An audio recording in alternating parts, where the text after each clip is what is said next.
Hello, everyone. This is Chad Hill, and I have Adam Stetzer here today as well. Good afternoon, everybody. Nice to see you. Today we have an exciting topic. We want to talk about creating engaging content.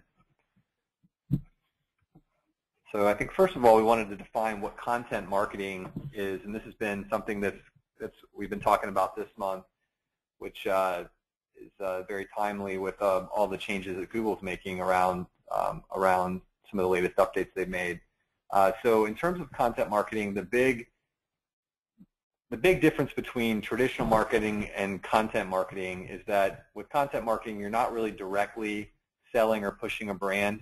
It's really more of a pull strategy. You want to draw people in and really putting the focus on educating and informing them about certain topics.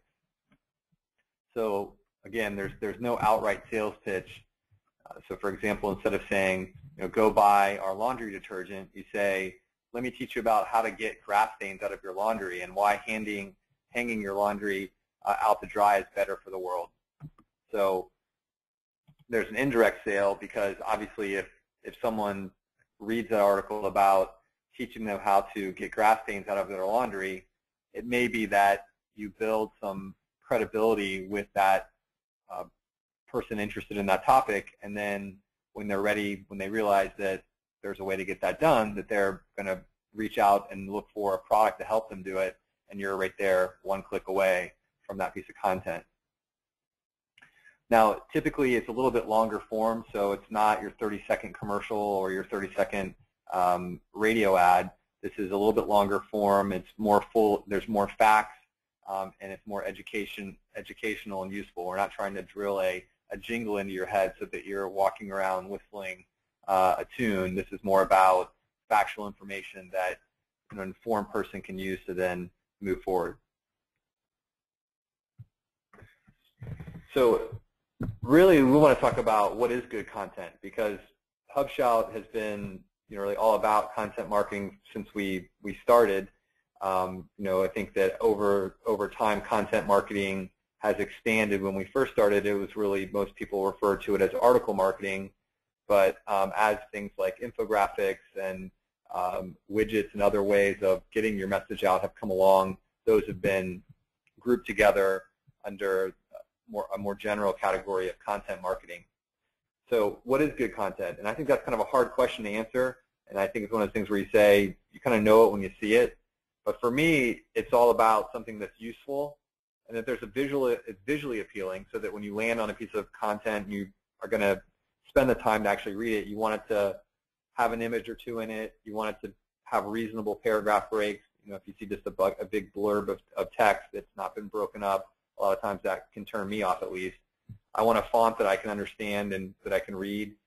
So those are some of the things around visually appealing that I look for.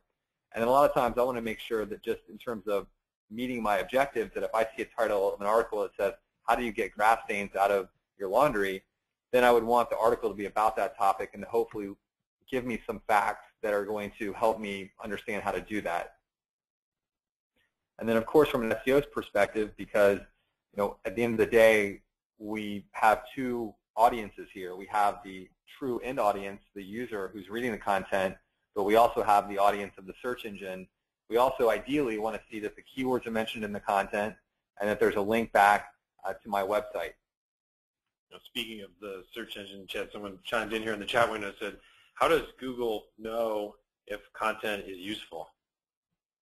That's a good question. I think there's a number of things that I think at the simplest level, I don't think they really do know. I think that there are a number of factors that people can look at. Like one of the examples is that in the search results, Google does time how much time you spend on the page before you go back to Google. So that's one factor that I think Google does know and can maybe incorporate into their rankings. In terms of other factors around usefulness, the biggest one is how many other links are there to that content. So Google really drives all of its rankings off of how many links coming into that particular piece of content there are, and the density of the keyword in that particular piece of content. What do you think, Adam? Yeah, I think maybe it's not even great to get too caught up in that. Just assume, look, they do. Because if you spend all your time thinking about that, you're distracting yourself from the task at hand, which is making useful content. But if that's still not enough, yeah, you will attract links to your content, and that'll make your link to your link even stronger. We've talked about the SEO of the SEO before.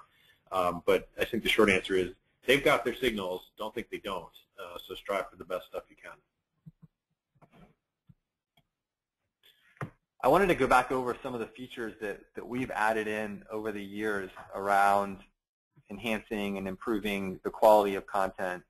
So I'm going to go back to 2009 where, this was, we added in an automatic copyscape check. And this was really because we wanted to make sure that, every piece of content that we were using had a second set of eyes, namely copyscape, to make sure that it was truly unique content, because we really were pushing even as far back as 2009 that, the people out spinning content and sending it all over the place, it was just really not the right approach, not the right long-term approach. So we wanted to make sure our content was original. We also, in 2010, introduced writer quality and reliability score, and that was all about, again, having a feedback loop that we could make sure that, one, the content was getting created on time, because we really believe in that temporal consistency. So we wanted to make sure that everyone that was writing for HubShout and writing for you and for your clients was getting the work done on time, because that's really important. But also we wanted to make sure the quality was that we had a feedback loop for quality. And so as there have been, not so many cases, but there definitely are cases where we have a writer that maybe doesn't put out their best piece of work, and we get feedback on that, and we actually can ding that writer's quality score so that initially they know that they need to pick up the quality, but it very quickly becomes that there's too many warnings and their quality score drops down below our level that we find acceptable, then we take them out of our writer pools and someone else comes in. So I'll say that's very, very rare, Chad. I mean, our writers take these scores very, very seriously, and so if they do get a ding because of an unhappy customer or reseller, they're on the phone with us, they're in the email with us right away saying, what did I do, how can I be better? And I think that's an important point. They really want to perform strongly for you. They're very eager to, this is their work, and they're professionals, and they want to maintain high standards in everything they put out. So their motivation is there. More often than not, they're wishing they just knew more about what you wanted. Which is where we're heading today. In 2011, we added in writer instructions really to that exact point that Adam mentioned. We had a number of requests to provide more information to to our writers so that they could increase the quality of the content, and we thought that was a great idea. So in 2011, we added in, I've got a screenshot here on this page, just a snippet of a screenshot, a place where you can actually add writer instructions so that you can help the writer just have a little bit more background on the keyword they're writing about. So there's some very general terms that are pretty easy to write about, but a lot of times some of the clients have more specific keywords, and either there's a position one way or the other, or there are other factors that would really help, that would benefit from having some clarification on what you wanted the writer to write about. And then, of course, as we covered in a previous webinar, we just recently rolled out our image library, to back to the point on the last page, just to add some visual sizzle to the content that we're producing. So I think that what I wanted to show here is that we've had a pretty steady track record of looking at raising the bar and continuing to improve the quality of content, because, as Adam said, that's what you want, that's what the writers want, that's what we all want. So that's what we're focused on doing. Okay, so a little bit more on the writer instructions. Again, as much since we added the feature in 2011, still today, the majority of our writers do not get writer instructions for their content assignments. And now that in some cases that's okay, because for very general keywords like movers or plumbers, you really don't need a lot of background information to write a good article. But there are certainly other keywords where it doesn't work so well. A good one, as an example, is iPhone security. Now, is that a piece of software that secures your iPhone, or is that some sort of lock that locks it to your desk? And without writer instructions, our writers just don't know. So it's really important in those cases that you're a little bit more specific. Now, there are other examples, like, for example, global warming. Are there two sides to this? Should the writer be writing about that global warming exists or that it doesn't exist? And I mean, you don't really want to get, we don't really take on political type of assignments, but in some cases there are two sides to the story. So should we be writing pro or con against a certain keyword that comes up?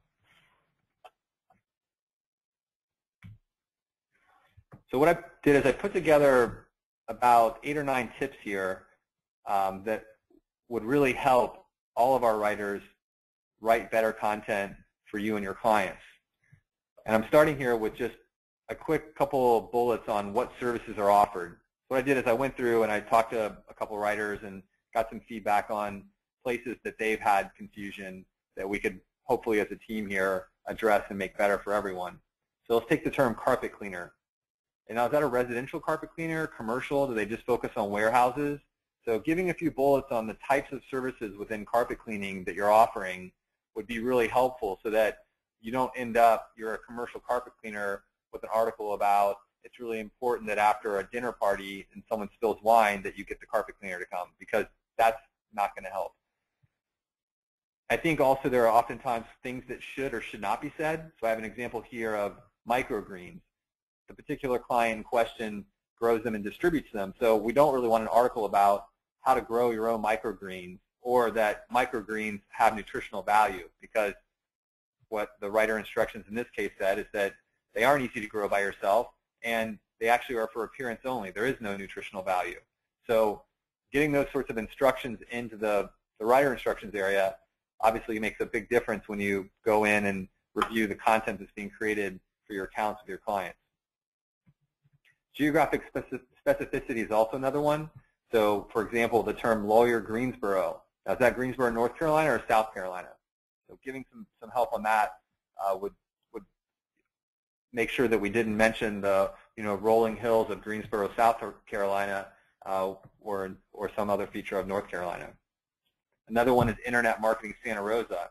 Is that something we should be talking about? One of the benefits of an Internet Marketing Santa Rosa firm is that it comes to your office or that they're centrally located, or are you a national company that's looking to get a better search ranking on Internet Marketing Santa Rosa, and your value proposition is that you can provide a better, cheaper service than someone local to the market?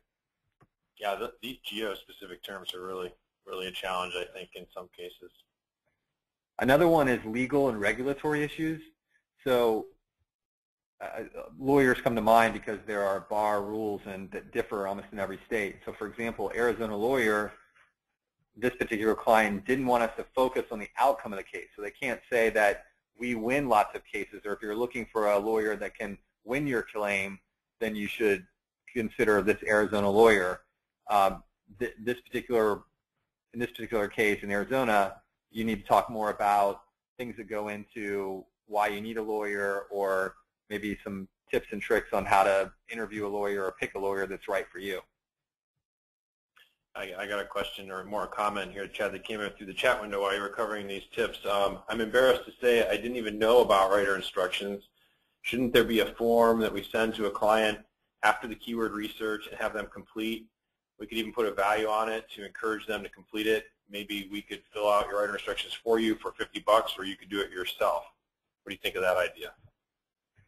Yeah, I think that could be, I think that there's always the trade-off of getting started fast and getting started fast so that we can get the articles coming, so we can get the links that ultimately are going to improve your rankings, versus chasing someone down for 30 days for a topic. But I definitely think that the sooner, if you can get this as part of the SOW sign-off, and we have, whether you want a form from us or whatever the format is, we certainly could help out. I think the one trick would just be that if we need to write the writer instructions, if they have if their website's very clear about what they do and don't do, that should not be a problem. But there may be a case where, in some cases where they don't have a website or it's not as clear. So I think my thought on this is, why would you want to pass up the opportunity for this engagement with your client to talk about their content marketing campaign and to help them articulate selling points not directly as marketing pitches, but about their category and the way they do business. To me, it's like image selection, which we've covered in other webinars. HubShout has access to 17 million images. You can build a nice little profile of very customized images for each and every campaign. I know some people skip that step or rely on their HubShout account manager to do it. I know that saves time, but to me, that's not a good move. It's a shortcut because you're passing up that opportunity to talk to your client, engage them with your private label portal, and help them pick images and talk about how we're going to create buzz, talking about your category.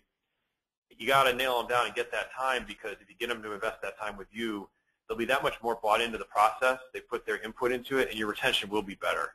So I know these things take time. I know chasing them is hard. But as we've talked about time and time again, in terms of the trade-offs of making that investment up front and retaining that customer for the long haul, which we all know is less expensive than getting new customers in, I think you should go for it. Here's another question for you, Chad, before we move on. What do you do about writing for really specialized niches where it could be obvious that the writing did not come from an expert? Well, what we try to do is we try to create. I think each case is different. So one of the things that we usually do is if there's a frequently asked question, that's a very helpful thing that you can add into your writer instructions, or what are some frequently asked questions. And what we try to do is we try not to, again, provide very specific, in the cases where it's a very technical term, because I'm thinking of a couple in the past that we've written off of. What we try to do is just frame it up that why this particular product or service or regulation, how it might apply to different types of industries or different types of situations and when you might need it, but not get into comparing and contrasting all the different components of, that go into actually making the choice of the product or how it's built. I don't know. That's a good one. That's good. And another comment that came in: what if the end client is unsure what they want us to write about? I'll take a whack at that one. I think then you really have your work cut out for them as their digital marketing consultant, which is you need to help them articulate at least 4 or 5 bullet points about the way their product or service should be delivered, or what's important in selecting them. Again, these aren't marketing pitches, but we're going to weave those themes into the content marketing and the soft sell. If they can't articulate them, that's a red flag for their whole business in general. So it's your duty as their consultant to help them through that. And you've done this many times. You're good at it. You do it for your own business. Help them do it for theirs, and then pass that feedback back to our writer staff. Yeah, and I think on that one, the thing I would add is that, again, I think frequently asked questions are usually the low-hanging fruit, because if you start to talk to most business owners about what questions people have before they buy your product, that's really the kind of content that's going to be useful, because it goes back to the how do I get the grass stained out of my laundry. It's all those questions that they're probably great at answering when a person first walks into their store, first gives them a call, that you just want to capture. So usually by interviewing them, as Adam's saying, to get that engagement with the customer, you can quickly write down. So I hear you saying people ask the following 6 things. Let me just jot that down. Those are the great instructions that would help us, and then turn that into good content. Okay, well, I've just mentioned FAQs twice, but again, this can really be a useful thing to put into the writer instructions. So if you don't have any other of these bullets, if none of these other bullets apply, give us some FAQs. Now, client website, it's really your choice on whether you want to disclose the client website or not. Our writers are, and I'll show you in a second what the screen looks like that most of them write off of. But in talking to several of the writers, sometimes they find it helpful to go to the client's website and get information. Other times, it's easier for them to go to other places to research a particular keyword. But adding the website is certainly a possibility if you'd like. By default, we do not share the website with the writers. Our position has generally been that there are some clients we have that's very sensitive, and so we want to keep who the actual incline is away from them by default. But then you can always share it through the writer instructions. The other thing other feedback I got from a few writers was that sometimes when we have some cases where people just take 2 or 3 paragraphs randomly from the website and throw it into the writer instructions. And they said that oftentimes it's on the About Us page, so it does provide some general information, but that if you took the time to actually pull out the real bullets from that, it actually helps them quite a bit, because sometimes the content that's written on websites actually is real flowery and doesn't really cut to the chase of what are the real points you're trying to make. So the more you can distill it into really the bullets that would go almost into how you would write the website, those original copy bullets are what we're looking for in the writer instructions. So that's helpful. And then the final thing that I had in terms of feedback was, don't specify keywords. So in some cases we have people in the writer instructions actually mentioning which keywords that they want to use and not to use. And again, that's done at the campaign details level. So on the admin screen, you can click admin, and there's a whole section on keywords. The reason this is not a good idea is because you could go in, let's just say you did put in the keyword instructions. The way our system works is that for every assignment you do, we're randomly selecting a keyword that should be the focal point of that article. So if there's a conflict where they get an assignment that says write an article on this keyword, and then the instructions say, no, write it on this keyword, it's very possible that you'll be looking at your target keywords and saying, I'm not getting the same amount of benefit as I would like, and then the other fact will be that that article won't really pass our review because it won't have the right keywords in it in the first place. So don't do that. Keep handle the keyword stuff on campaign details, and keep the instructions to more summary bullets. Okay, so here's an example of writer instructions where it's really not enough. So I'm gonna just kind of take my mouse over to the right-hand side here and see that you can see what a writer screen looks like. So when we get an assignment, it goes out to a writer, and they're given the keyword free tax online. The length of it is 300 to 400 words, and then in this case, the instructions were free tax filing online. That pretty much doesn't help the writer at all. So yes, you have checked the box, you have writer instructions, but you essentially just duplicated the keyword in the writer instructions. Not good. Not good. So here's one that's good. This one is the article needs to be written about flexible magnets, and the writer instructions are, you can see here, but this company sells magnets, largely B2B, so they're selling larger industrial magnets and also bulk amounts of magnets. They would sell large sheets of strips of magnets, that kind of thing. So maybe a little vague on that kind of thing. Oh, sure. But here's the deal: we're not going to end up writing an article about hobbyists, and you can buy your flexible magnets for your home project at this company. In fact, this company wants to stay away from selling low quantity magnets. They don't want the one-offs. They want the larger quantity repeat order type of customers. So this is a helpful example of how that might work. And again, there are some cases where it can get almost to the absurd length. I didn't actually have a good example of that. It wouldn't fit on the screen. But when I was talking to some of the writers, they said they have in some cases gotten you can see how this column works. They've had a screen that scrolled on forever and ever and ever, and really provided almost too much information. So in the end of talking to the writers, I kind of left with in my mind the idea of the 3 bears. There's sort of the too cold, it's too hot, and it's just right. So I think that is the right mix, and your account manager can help you find that mix. But a lot of it comes out of these other bullet points and tips that I just provided. Right. So bullets, think bullets, because again, you're engaging us and our writer staff for their creativity, their research, their great big writer brains, their vocabulary, which in most cases is very good. So you want to give them the bullets and the thematic quality, but you want to let them fill in the blanks, because that's a lot of diversity. It's a more creative way to express some of the same points. It's exactly what you want to have good content marketing.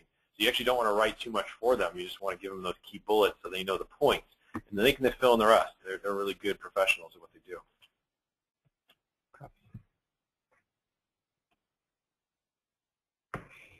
So that is the topic. That's what we want to talk about today with writer content. So actually with the other, we got a question. I got a couple questions that came in here. So one was, how do I get to the writer instruction tab? Okay, good question. Let me show you that.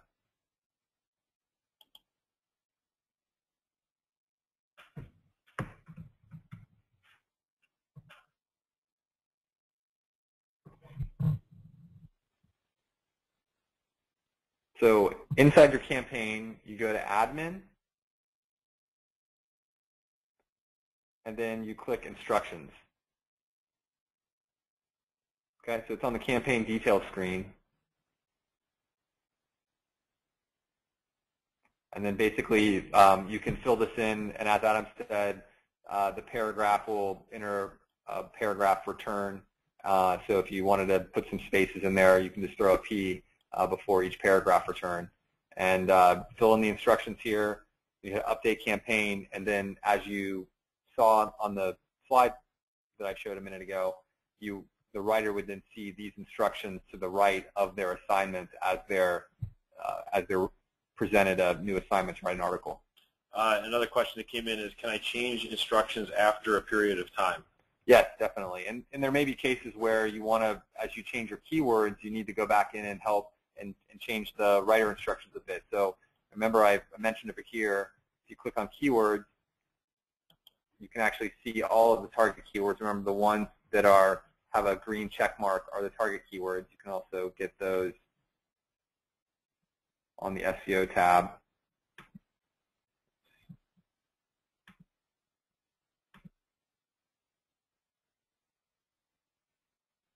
So that would be here. You can see your target keywords and also see which ones you can change. As you change those, you could also change your writer instructions. A couple other questions. One is, apologize, I came 7 minutes late to the webinar. Can you repeat the core value proposition of all these instructions? And the second one was, is this being recorded because I'm watching it, but my partner did not see it, and I think they would benefit from it? Yeah, it's being recorded, so we'll have it up by 11 o'clock tomorrow morning. And in terms of the core value here is that if you want to write compelling, engaging content, you need to provide our writers with writer instructions. Because if you're expecting excellent content, which is the standard that we hold our writers to, it's impossible to do without giving them some guidance on what you want to be talking about on these specific keywords when we're writing the content. Yeah, you're essentially tying a weight to their foot and asking them to swim fast if you don't give them these instructions. And remember, the whole point of content marketing is to promote your website and create buzz, get backlinks, move up in the search engine. So these things are all very much related. The better your bullet points, the more educational, all these things that Chad talked about here, the better job our writing staff will do, and then the better engagement your content will have as it floats around the internet and it interacts with users, and the search engines read it, and it attracts backlinks, and it gets picked up and syndicated. So if you think these things aren't related, you're taking a very narrow view, and we would urge you to reconsider. And I think the last point I'll just reiterate is our writer team, 45 writers strong, and you see their names in the tasks, whether it's Pat or Jesse or Kim or Andrea, they really want to do a good job. They take their work very, very seriously. They're professionals at this, and when things don't go well, they're very, very concerned. They're taking their best whack at an assignment that doesn't have instructions. They'll be much happier and create better work for you at no extra cost if you do this initial work up front and get it in there, which, as I said earlier, is good for your client relations anyway, because you're using that as an orientation meeting with your client to create engagement. That finishes up the questions. Awesome. Okay, well, thank you for everyone for attending today, and we'll be back in a couple weeks with another webinar. Have a great day. We'll see you.